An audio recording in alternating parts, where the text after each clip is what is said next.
Now, The Hunt Palmer Show. He needs care and treatment. You are now listening to The Hunt Palmer Show, brought to you by Guarantee Health Solutions on 104.5 ESPN Baton Rouge. Is this a great country or what? Locking down the middle of the day, live from the Raising Cane studio. This is Hunt Palmer.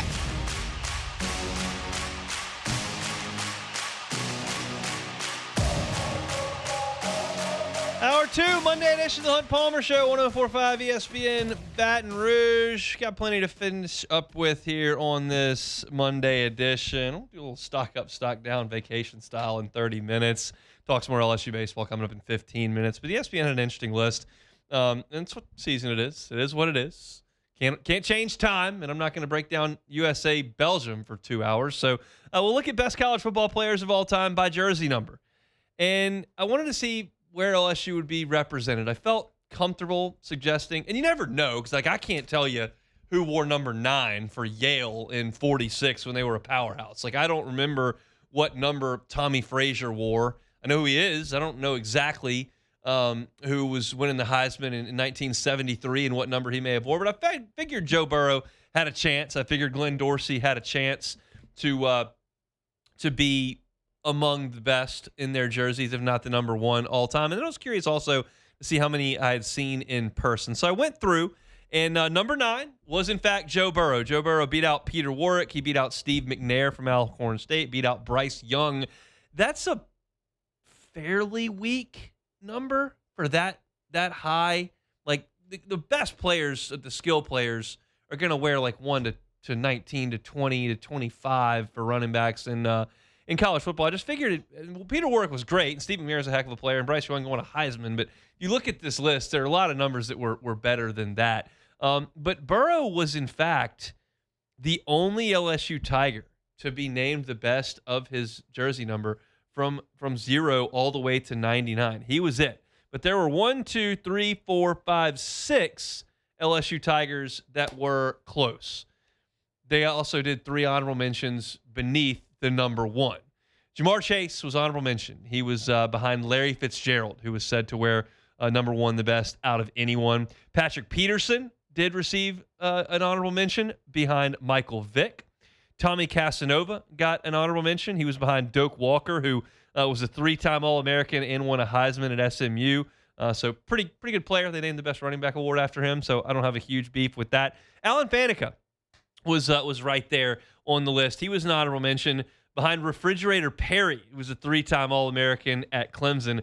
I did not realize that Refrigerator Perry was a 3-time All-American at Clemson. I never hear about his college football exploits because he was such a legendary figure on that 85 Bears team and scored that Super Bowl that was so controversial for Walter Payton in that game. But he got the nod. Wendell Davis was named.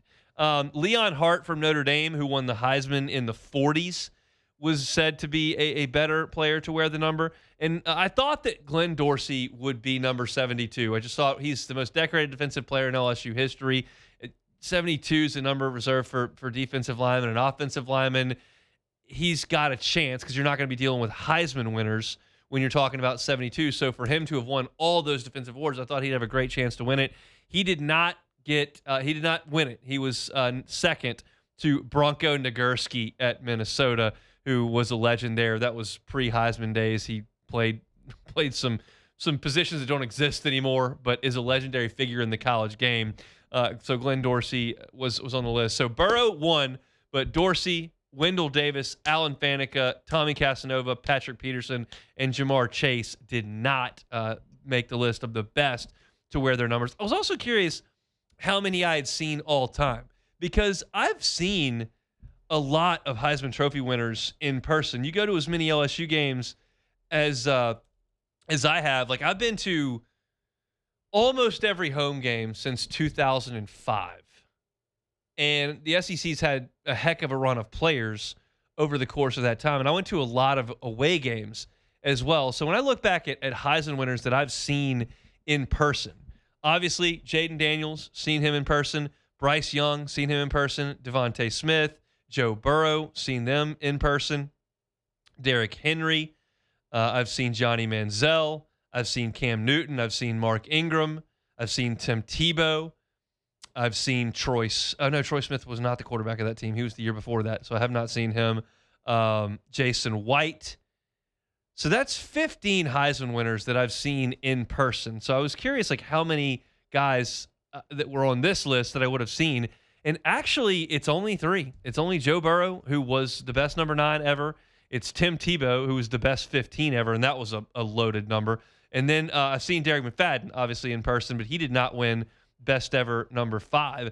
Best number 5. Oh, no, he did win. He won best ever number 5, and Burrow won best ever number 9. So it was not as many as I thought that I'd seen in person. That's one of the cool things with going to as many LSU football games as I do is to see those great players. Like, I'll be able to tell my kids some of the ridiculous things that Darren McFadden did on a football field in front of me. Obviously, you go straight to 2007 where they had the triple overtime win here, and he's running wind sprints down the left sideline. But I think about the 2 years before that. In 2006, up in Little Rock, he ran that kickoff back for a touchdown and was just brutal for LSU to tackle. That was a wild game where Arkansas actually won the West that year, but LSU won that game. And then you look at 2005, and no one will remember this because LSU won the game, but I do, and I think one of the main memories I have of it, it was close in proximity to where I was sitting. I was sitting with my dad, and we were behind the Arkansas bench inside Tiger Stadium, and Arkansas had a third down play. It might have been a fourth down play, but it was certainly a play that could have potentially ended the drive. And this freshman running back, Darren McFadden, is back there. They snap him the ball. He rolls to his left and throws the ball across his body on a dime down the field for a reception and a conversion of the first down. I was like, who is this guy? Well, we figured it out pretty quickly. Turns out he's the best player ever to wear number 5. I'll tell my kids about Tebow, too. I was in college for Tebow. I was there. Tebow is he exactly my age, or is he? Tebow's exactly my age. He was my class because my freshman year, LSU was at Florida, and he threw the jump pass. So he's exactly my age, and I'll remember that. I was up in the highest portions of what's a single bowl there at the Swamp in the student section. But more so about Tebow, I'll remember never thinking he was going to make a mistake, that he was just going to run forward for 5 yards, that he was going to convert all the 4th and 1s, that he was going to make the throw out to Percy Harvin or Jeff Demps or Chris Rainey, and that he was never going to make a mistake. And the thing that I remember thinking about Tebow in that moment in 2007, because LSU was down by 2 scores in the second half of that game, and I knew that Tebow wasn't going to make a mistake, and that, to me, made it feel difficult for LSU to get back in the game. But the mistake, and I use air quotes, that he made, he threw a pass that got tipped straight up in the air, and LSU picked it off. And I remember thinking to myself in the student section, like, that's the break we had to have because that's not really Tebow's fault.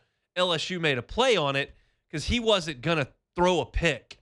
Because if you look back at Tebow's statistics, like, yeah, he churned through a lot of yards and scored a ton of touchdowns, but he wasn't like reckless or careless with the ball either. He was very careful with the ball, and it was a high percentage offense that ran the ball a ton. And like, I just never thought he was going to make a mistake. And that's something that I don't often hear people talk about Tebow with, but I just felt that way all the time watching him in person. I was at all 4 games that he played, and I'll, of course, always remember him coming back as a senior post-concussion and thinking that, he couldn't possibly go out there and be the battering ram that he wanted to be coming off that concussion that he suffered at Kentucky, and he wasn't. And Urban Meyer pulled the reins back, and they didn't do anything on offense because LSU had no chance to score on that defense in 2009. No chance.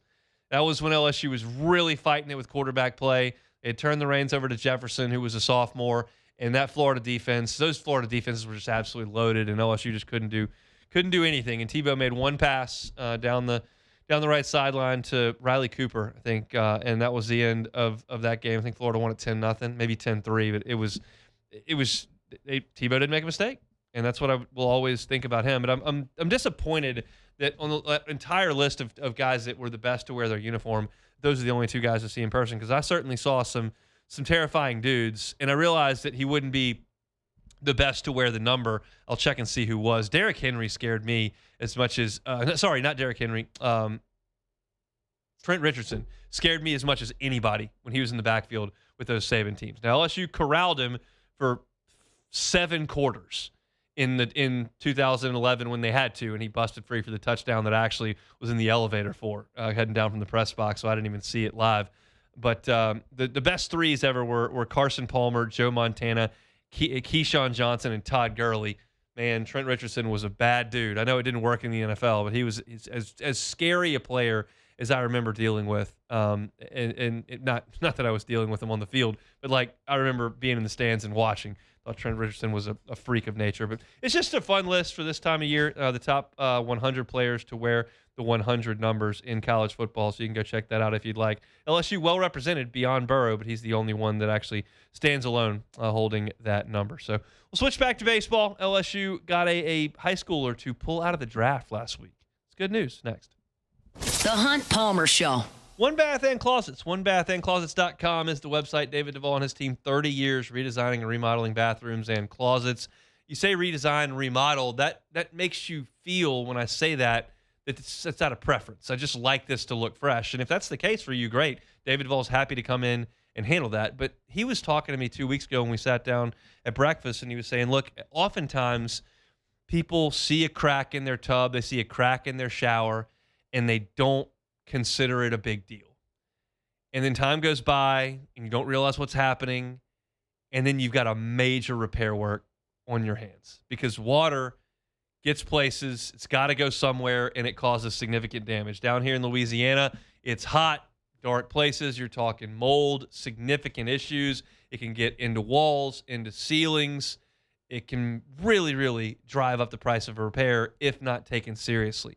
So if you see an imperfection, if you see something that doesn't look right in your shower or in your tub, just call One Bath and Closets and have them come out and look for it to make sure that you don't have a significant issue. That's what he's told me to relay to you. And it makes all the sense in the world. Don't wait just because it looks minor to you. Let the experts come in and take a look. It's One Bath and Closets. Find them online at onebathandclosets.com. You're listening to The Hunt Palmer Show, brought to you by Guarantee Health Solutions. Guarantee Health Solutions, guiding healthcare forward. GuaranteeHealth.com.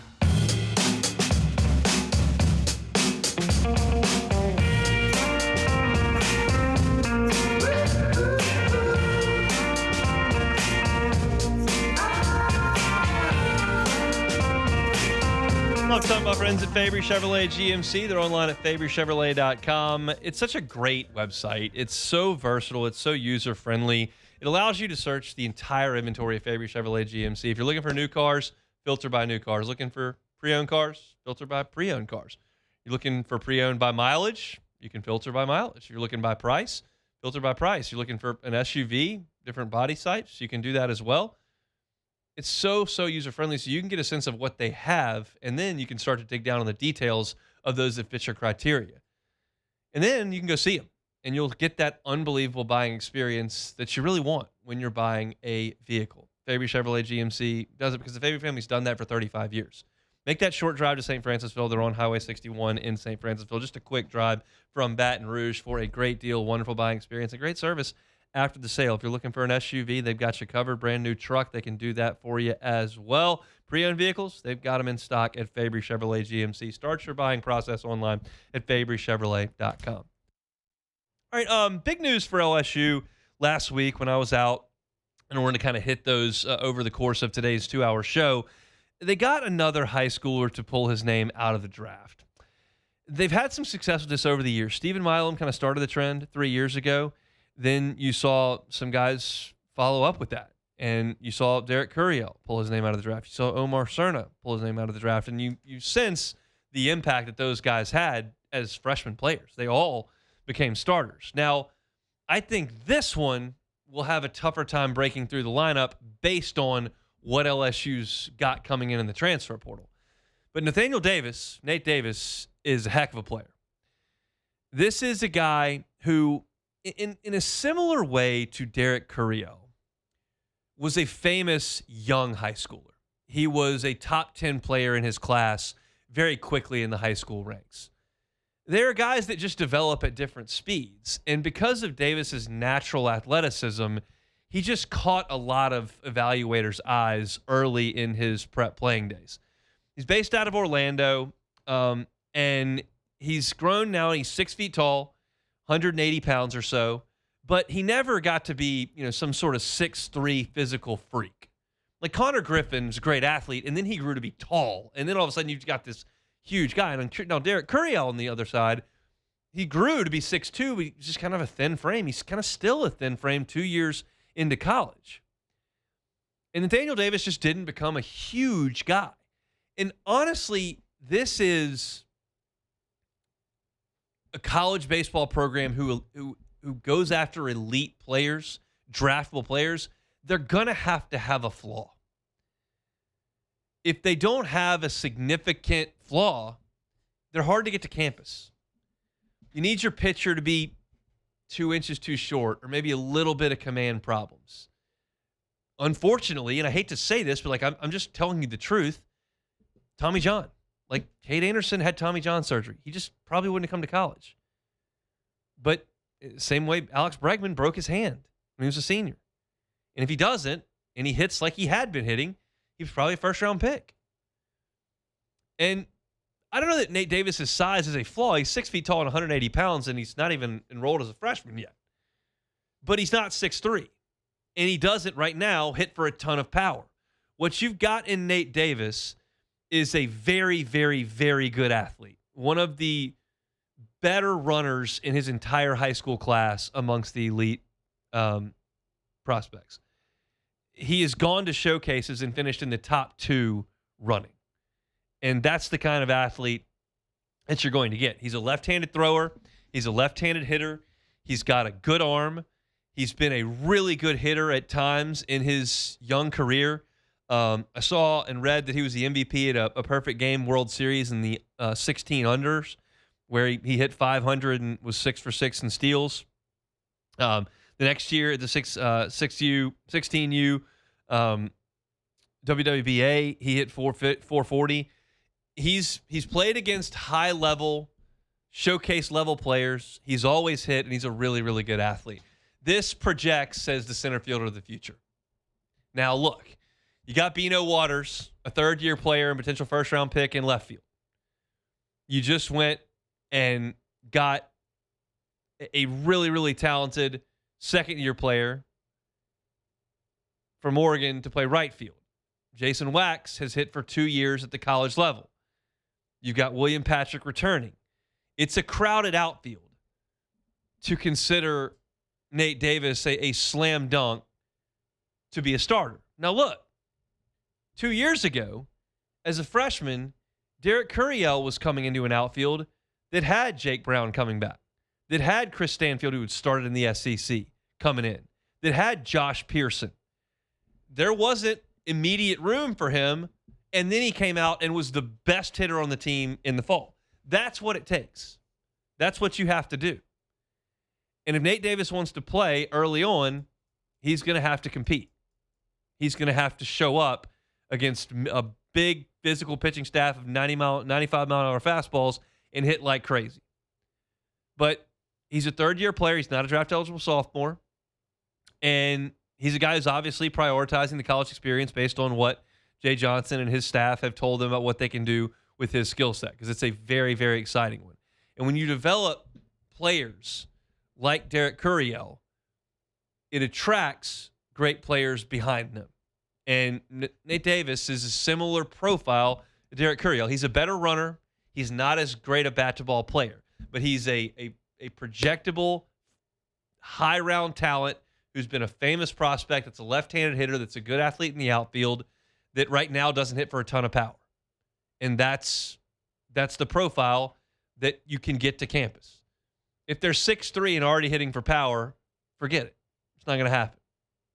But that's not the case with Nate Davis right now. So this is a very, very good thing. Again, he joins some good company in Stephen Milam, in Derek Curiel, in Omar Cerna, who said, hey, I'm going to college, don't draft me. And that's now 2 in this class that LSU has gotten to do that. And Braxton Beatty, left-handed pitcher from Texas, and Nate Davis, a left-handed hitting outfielder from Orlando. in the process of this, another member of LSU signing class made a decision that he's not going to LSU.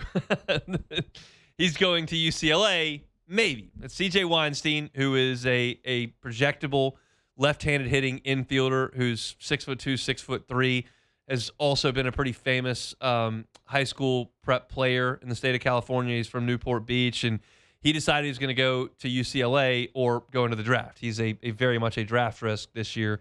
And I don't have inside information on this. I am going to check. I was out last week, y'all. I wasn't going to make a ton of phone calls while I was out running around with 2 kids on the beach. But it's a crowded infield.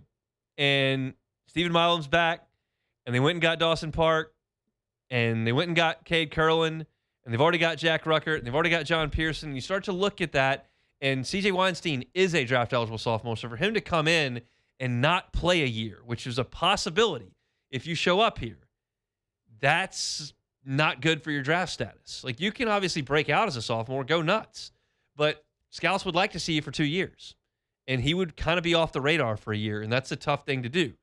I don't know the entirety of UCLA's infield, but I do know that Rock Shalowski at shortstop is leaving, and I do know that that Easton Martin is also leaving, who was a second baseman and a third baseman for him. So you're looking at 2 spots that are definitely coming open at UCLA. That's a better place, which is right down the street from his house, for him to get on the field very, very quickly if he does end up in college. So would LSU like to have CJ Weinstein in this class? I don't think there's any doubt, because he's a very, very projectable infielder that's a left-handed hitter that can really play. But does it severely compromise next year's team in 2027? It does not. It's just a situation where I think he saw an infield crowding and saw an opportunity in another infield that was having that whole class of players that were so good for the last 3 years moving out, and there's just more room. And by the way, it's right down the street from Newport Beach. So Nathaniel Davis deciding he's going to come to LSU and bailing on the MLB draft is a really, really good thing.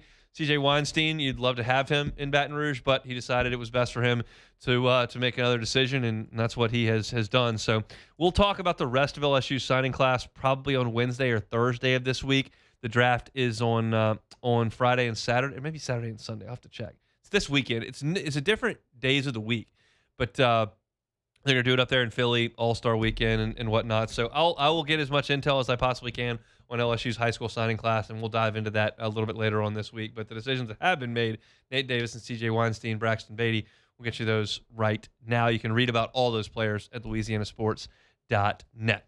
All right, we'll take a timeout. When we come back, let's do some stock up, stock down on my week last week. That's next. The Hunt Palmer Show. Highland Insurance Group, HighlandIG.com, HighlandIG.com. Jonathan Carbo and his team are really, really, really good with benefits. I was talking to Jonathan earlier today, and they have had some success on the benefits side because rates are rising at such an amazing clip. There are people that are desperate for some relief there. And I tell you all the time, Highland Insurance Group can't guarantee you that they can beat your renewal, but they can offer another option. So if you're looking to make sure your employees have got the right health care, right, got the right dental, have got the right vision or taken care of, so you can keep them around, keep them happy with their benefits package, and you don't feel like your benefits are the right price, go to the Highland Insurance Group. Let them get a second option for you. They're an independent broker. They've got options, and they may be able to help you with a little bit of relief financially to help your business's bottom line and to keep that talent in-house. It's Jonathan Carbo and his team at the Highland Insurance Group. If you're hearing what I'm saying and going, yeah, I need to look into that, check them out at HighlandIG.com. It's the Highland Insurance Group. They're online at HighlandIG.com. You're listening to The Hunt Palmer Show, brought to you by Guarantee Health Solutions. Guarantee Health Solutions, guiding healthcare forward. GuaranteeHealth.com.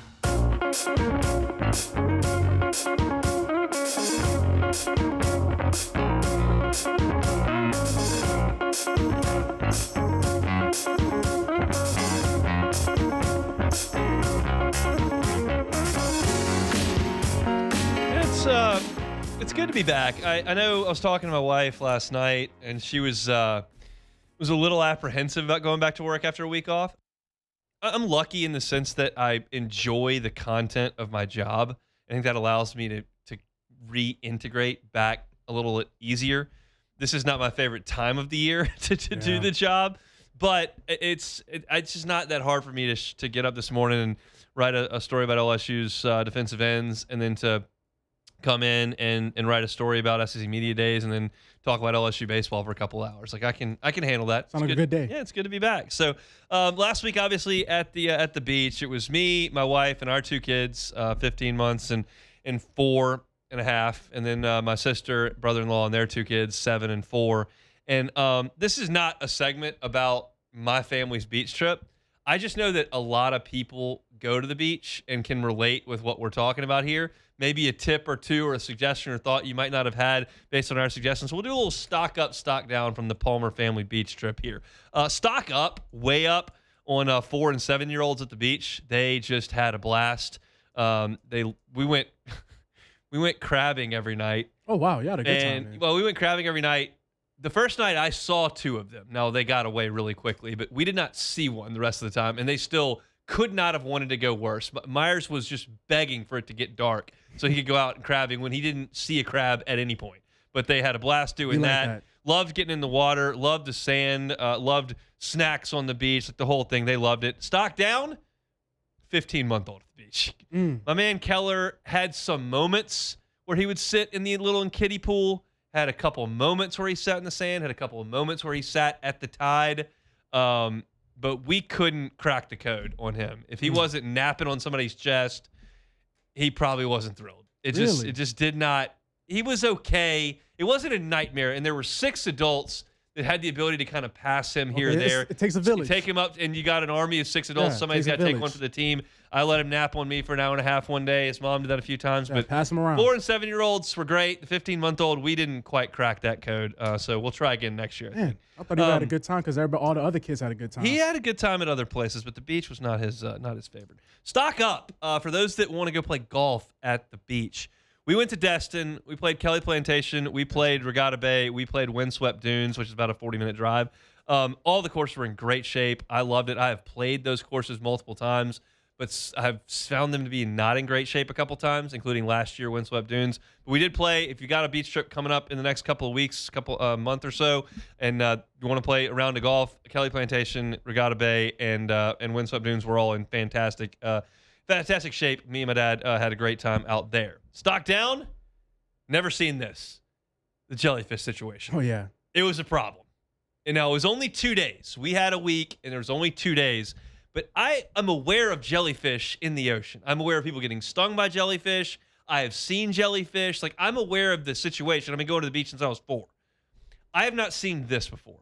This was tens of millions of dime-sized jellyfish with tiny little red tentacles that did not sting you painfully.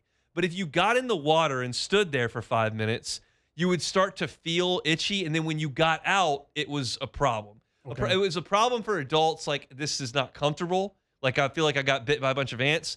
For a 7-year-old, my niece, she thought she was going to die. Yeah. And for a 4-year-old, Myers, he did not like itching. We had to strip him down. We had a towel over him. Like, he was miserable when he went in. And so for 2 days, we couldn't really get in the water.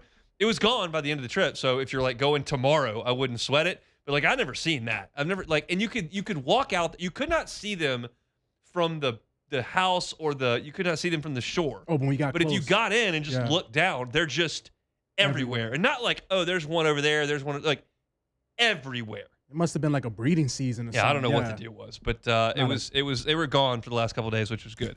Stock up my kids' behavior in the car. The tablet is a key with the headphones for the 4-year-old, and then Keller slept pretty much the whole time. Okay. Which was good. Great vibes. Stock down. I don't like long drives. I don't like doing it. I know people that have that hate flying and hate being in airports and that whole deal. Devin. I don't care. Like, an airport to me is a sports bar. There's televisions in there. There's internet in there. There's beer in there. There's food in there. Plane, give me a beer. I'll listen to some podcasts. Like, I'm fine with that. Getting on the road and driving, like, our drive was only 5.5 hours. Not that bad. The people that load up and drive to national parks, like, my buddy drove from the North Shore to Wyoming last week. Excuse me? People that drive, like, California, even y'all that drive to Omaha, like, I did it one time. it's just not for me. I get it, and I don't travel very much. I'm not saying, oh, well, I just fly everywhere. I'm going to fly twice this year. I'm flying once to SEC Media Days, and I flew once earlier this year for something, and I can't remember what it was. But I flew for work. I don't fly either, but I don't mind air transportation. The process of sitting behind the wheel and just going is just not. I don't like it. I had to give the wheel up for Alyssa on the way back. I was like, you got to handle the last 2 hours. I can't do this anymore. Wow. And I know a bunch of people are like, oh, I don't mind big drives. Just put some song. I can't. I'm just out on long car rides. Is there a certain hour limit? So anything past 4.5? I think this is it. I have made the Shreveport to Baton Rouge drive so many times in my life. It's 3 hours and 20 minutes. That's not a problem. Okay. But once you extend beyond that, it's like I'm not driving to Atlanta. I'm just not. Yeah, that's 7. I just don't want to do that. And so I'm sure I will at one point, but I just don't want to do that. That's a personal deal. Stock up. We got a lily pad, this big floating rectangle that goes out there. Okay. Huge hit. Kids loved it. They can jump off and play with it. People have them in the lakes and stuff too. Alyssa liked to just lay on it and hang out. It actually was a nice reprieve. If you wanted to get in the water during the jellyfish days, you could get up there. It wasn't as bad. You still got on your legs, but like lily pads, huge stock up. Stock down, here's a big problem. This was the biggest error of the vacation for a long shot. My dad and mom, they stayed with us the night before, and they have a bigger car. They took my cornhole set to Destin to play with on the beach. Myers likes to play, whatever. They left at 7 a.m. on our leaving day, and we slept in a little bit because we didn't have to drive all the way to Shreveport. I realized pretty quickly loading the car, we don't got room for that. We don't have room for it. We can't. So we just left it. Like I left this like big wooden LSU painted beanbags corner. I had no other option. I got pack and play that the kid sleeps in. I got 4 suitcases. I got the kids behind. I mean, the cornhole set got left. So of the toy situation, the lily pad, big hit. My cornhole set that I've had for 12 years. Oh no! I just left it. I don't know. I'm assuming the next guest at our place threw it out, but it was just right outside. I didn't leave a note or anything. It's like I can't. This is not going to fit in the car. The car was full, and these cornhole things are big. I know they're big. Yeah. The cornhole thing is 3 feet by 2 feet. Yeah, like Pop's it's got to see about that one. And our car just wasn't. Who was the enough. idea to bring it? Me. Okay. Well, if it was his idea to be like, hey, no. We would have realized it. If I had packed it in my car on the way from Baton Rouge to Destin, I would have realized quickly we don't have room to get this back. Or I could have made my dad take it back and then stop in Baton Rouge and drop it off, which would have been fine too. Neither one of those happened. We just realized when I was going to pack the car and Alyssa's dealing with all the baby stuff upstairs, and I look at this and I go, well, this is not going to get back in the car. So before you take something sizable, and there's multiple cars going, make sure you can come back in another car, because that cornhole set, it lived a great life. I believe I got it in 2015. It made it through a couple of tailgates. It made it through a lot of St. Patrick's Day parades, made it through a lot of beach trips, and it met its final place. But I do have a sense that it's possible, because Myers was pretty upset about the cornhole set being left behind, even though he doesn't really play with it a lot. I got a sense that might be something Santa Claus looks into down the road. Just a thought in my head. If he's listening right now. Yeah, just potentially, Santa, if you want to take a look at that, we might be able to get back in the cornhole business come December for either his birthday, which is the 27th of December, or Christmas on the 25th. So good week at the beach for the Palmers. Some adjustments can be made in the future. I think Keller's going to age out of this for next year's beach trip. Another thing that I'll mention.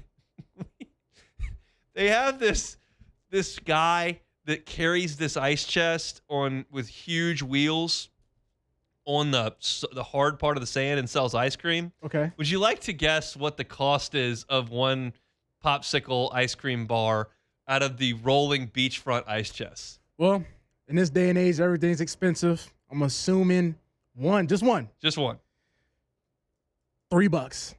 Oh, buddy. Oh, Lord. Oh, buddy. Oh, Lord. You're not even close. What? Oh, okay. Let me come back. You're not even close. 6? You're not there. No way. It's more than $6. It's for one. $10. $10 for one popsicle. $10 for one popsicle. I would have told him, hit the road, Jack. Are you kidding me? It was a one-day investment. We headed to the grocery store and got some more popsicles. It was a thrill for the kids to see the rolling ice cream truck. There's only 3 of them. We splurged for the 30, but we were like, that's probably it on the probably it on the roving ice cream. I feel crazy. I said $3. Like, yeah, man, look, man, it's inflationary times, and when you're inflationary on the beach and you're trapped and you got a 4-year-old and a 6-year-old to see an ice cream guy walking right in front of them, there's very little you can do there, especially 100 degrees outside. I can't say nothing because you're in Florida. That's the same tactics they use at Disney World. Oh, yeah. That's the exact same stuff they do at Disney World. $7, $8 waters. It's 1,000 degrees. I told you. Well, this has nothing to do with it's hot outside, but we got the foam finger for $15 the other day on LSU's campus. Oh man, it's made out of foam. And you can't even do anything with it. $15. $15, man. You should get some kids, Jordan. They're no, great. Hey, listen, Lord, if you're hearing this, not right now. Just give me 5 years. Just give me 5 years. We'll figure all that out. 5 years. Come back and close it out next. The Hunt Palmer Show. Always, always, always my pleasure to remind you about my friends over at Boudreaux's Electrical Services. Check them out online at boudreauxelectrical.com. Neil and Melissa have been running the show at Boudreaux's Electrical for 40 years. It's storm season, y'all. You know it. That weather yesterday was nasty. I know a lot of y'all lost power. Maybe that's what gets you over the edge to get that Generac home standby generator. You're just sick of those afternoon thunderstorms that blow through. And it's not that you're going to lose power for a week. You lost power maybe for 3 hours. That's a miserable 3 hours.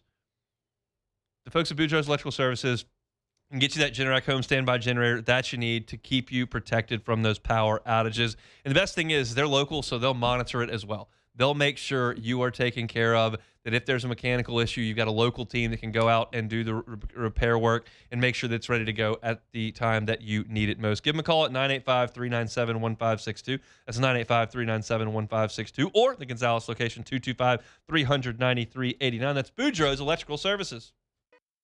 You're listening to The Hunt Palmer Show, brought to you by Guarantee Health Solutions. Guarantee Health Solutions, guiding healthcare forward. GuaranteeHealth.com.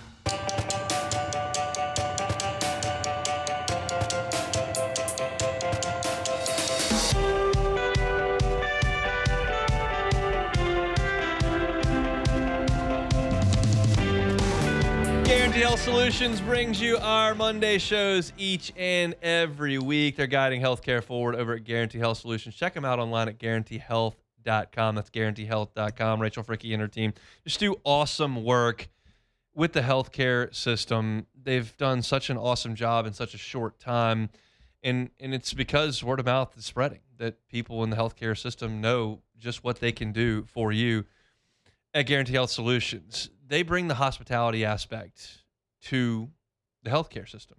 They can look at it and say what that patient experience should look like. They can train your staff to make sure that your patients are being properly taken care of, not just in the room, in the waiting room, when they leave, when they access your website online. Do you know how to handle digital marketing? It's a big, big deal in every industry, but in healthcare as well. Are you optimizing what you do from that perspective? Guarantee Health Solutions can absolutely help you with that. They've done it with dozens and dozens of partners throughout the years. It doesn't have to be here in Louisiana. They can help you out nationwide. It's Guarantee Health Solutions. They're online at GuaranteeHealth.com, GuaranteeHealth.com. Got one of the Bayou Ford chats said Hunt needs a chauffeur. Just sit there and drink Bud Lights. Look, if I had a driver in a big car, like, sure, but like, I'm the father and two young kids and the wife, like, I'm going to do most of the driving. I told you, I asked Alyssa to help and she obliged. She got us home, but like, that's not how it's usually going to work. And I'm certainly not going to be able to get a driver. So, yeah, I like the pilot to do that work if we're honestly being serious about it. And let's just get this thing over with as quickly as possible. Like I said, like, I flew, if you're talking about like bad travel days for people, on the way home from Omaha in 2023, because it was chaos trying to get out of there and I had not booked in advance, you realize that there are tens of thousands of people leaving at one point trying to come back to the same place. And not everybody can fly to New Orleans and Houston. So I did an Omaha to LaGuardia, New York, to Dulles in D.C., then to New Orleans. And people hear that and they're like, oh, that's a terrible day.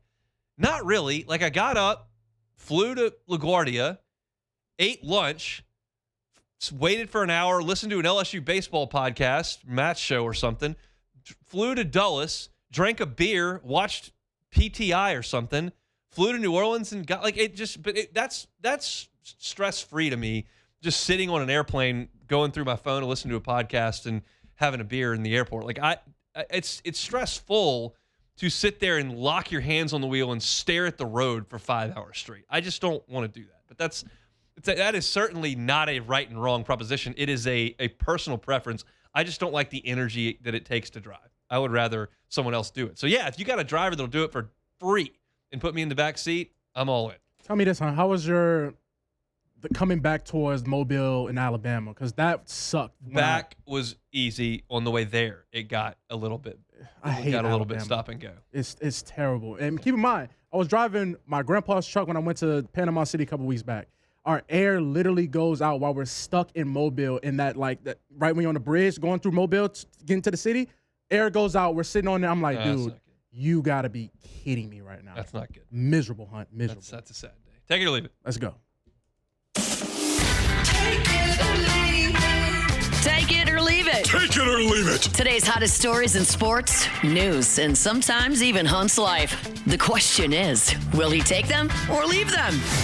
All right, so another day, another scandal in college sports. So former Kentucky basketball player Kerr Kriisa has been arrested and indicted on a $2.2 million fraud scheme, the Department of Justice announced on Monday. Kriisa, a 6'3" guard from Estonia, played at Kentucky, Arizona, West Virginia, and Cincinnati over 6 seasons, allegedly carrying out a scheme to obtain nearly, like I said, $2 million from victims having false representations as his mother had cancer. She didn't have cancer, and he was allegedly running a 4-year scheme, calling victims, pretending to be his mother, that she needed treatment, money for this and whatnot. So, Kriisa, college sports scandals getting out of hand now. Take it or leave it. I'll take it, but I'll say this. Assuming no one's got cancer. No cancer, no. We got a financial problem here as we think about it. But, when I hear that story, I'm impressed that he could pull that off. Yeah, I'm impressed you get $2 million without a sick mom.